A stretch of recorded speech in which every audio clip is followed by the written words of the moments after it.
La parole est à Monsieur Philippe Gosselin. Merci, Monsieur le Président. Ma question s'adresse à Monsieur le Premier ministre. Mais avant de m'adresser au Premier ministre, je voudrais dire à Madame la garde des Sceaux qu'elle a l'ouïe particulièrement sélective si elle entend la réforme des conservateurs britanniques à propos du mariage homosexuel. J'aimerais qu'elle entende aussi leur réforme fiscale et je suis tout prêt à lui prêter les sonotones que la majorité voulait nous donner hier. Depuis le début du projet de loi instaurant le mariage homosexuel, le gouvernement ne cesse de répéter, la main sur le cœur, qu'il n'est pas question des mères porteuses, ni de près, ni de loin, dans ce projet, et que la frontière éthique jamais ne sera franchie. Or, les débats commencent à peine que, déjà, une circulaire, celle du 25 janvier 2013, nous dit que la GPA est possible, elle est interdite en France, mais elle devient indirectement légalisée.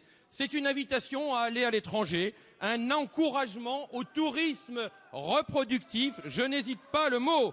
C'est une prime à la violation de la loi française.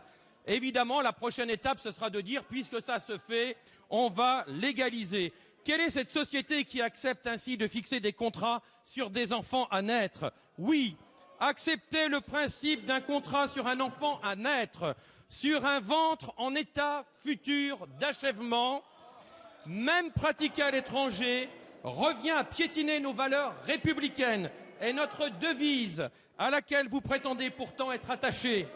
Dès lors, Monsieur le Premier ministre, pouvez-vous nous assurer que le gouvernement français entend renoncer définitivement à la marchandisation des corps, au dumping éthique qui consiste à aligner la législation de la France sur les pratiques européennes ou mondiales les moins disantes? Quel engagement, quelles mesures fermes, concrètes allez-vous prendre? Je vous remercie. La parole est à Madame Christiane Taubira, garde des Sceaux, ministre de la Justice.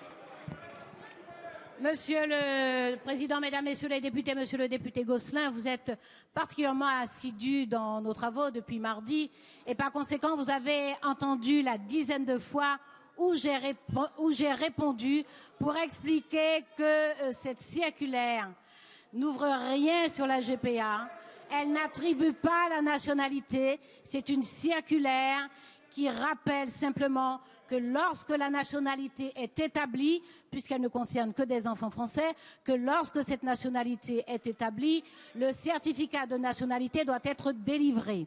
Concernant la GPA, vous étiez aussi en commission des lois lorsque, répondant à un amendement sur la GPA, j'ai commencé mon intervention en disant que le gouvernement ne tolérera pas la moindre éraflure sur le principe d'indisponibilité du corps humain, qui est un principe d'ordre public inscrit dans notre code civil.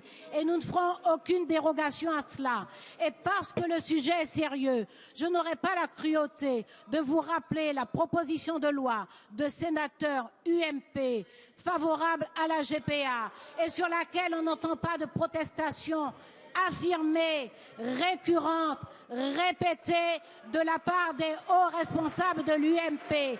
Il n'y a donc aucune ambiguïté de la part du gouvernement. Le gouvernement respecte par conviction et parce que nous sommes dans un état de droit, le principe d'ordre public d'indisponibilité du corps humain.